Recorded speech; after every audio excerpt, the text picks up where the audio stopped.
Alors voici, je vous présente la troisième étape du travail ou des recherches graphiques ou des recherches justement de maquettes en blanc avec des propositions un peu plus affirmées, avec des idées un peu plus claires.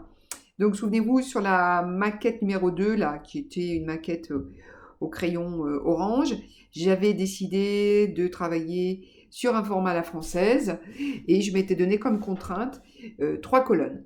Alors, pour me mettre dans des conditions quasi réelles, je me suis dit effectivement que j'allais faire une maquette en blanc, à peu près à l'échelle 1, mais je me garderai la possibilité de modifier un tout petit peu, si nécessaire, sur mon fichier numérique, modifier un petit peu les dimensions.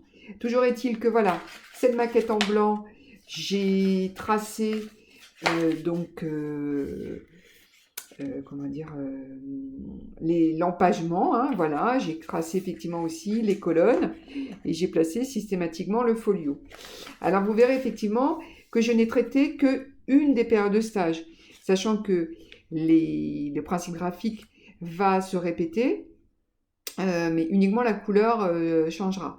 Du coup, je suis allée jusqu'au bout d'une première période de stage et j'ai amorcé euh, l'idée de la deuxième période de stage. Voilà, donc maintenant on va voir un petit peu plus en détail. Donc je vous rappelle le format à la française, parce que pour moi effectivement ça facilite la lisibilité. Un principe graphique que j'ai crayonné de façon assez précise, dans l'idée que si quelqu'un devait prendre ma maquette, ben, il pourrait déjà avoir des intentions facilitées voilà, pour faire la mise en page. Donc souvenez-vous, vous le verrez sur le chemin de fer plus tard, il y a une trame bien précise, hein, mais vous devez avoir l'habitude puisque vous avez fait des rapports de stage depuis la seconde ou la première selon certains. Donc moi j'ai pris le principe de créer des onglets qui viendront comme ça un petit peu apporter un petit peu de profondeur, hein. J'ai décidé aussi de mettre des petites ombres portées. J'ai décidé aussi, en rapport avec l'univers du logiciel, de la PAO, de mettre une petite grille de ligne de base pour venir ici habiller mon fond.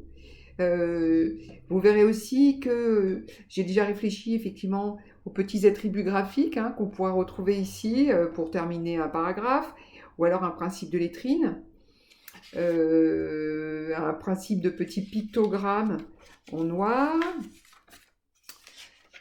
C'est une maquette en blanc, hein, donc c'est rien de complètement fini. Ici, voilà, ça c'était les activités du client. Vous voyez très bien qu'on peut aussi traiter les données comme un peu des data données, d'accord? Sous forme de petits schémas pictographiques. Voilà, ça c'est une des solutions, hein, mais évidemment, vous avez trouvé les vôtres. On peut se dire aussi que on peut utiliser des aplats, des dégradés, des trames pour venir, comme sur cette mise en page là, rythmer un peu la lecture, hein, apporter un rythme visuel avec ces petits attributs graphiques, hein, comme sur une charte d'un logo.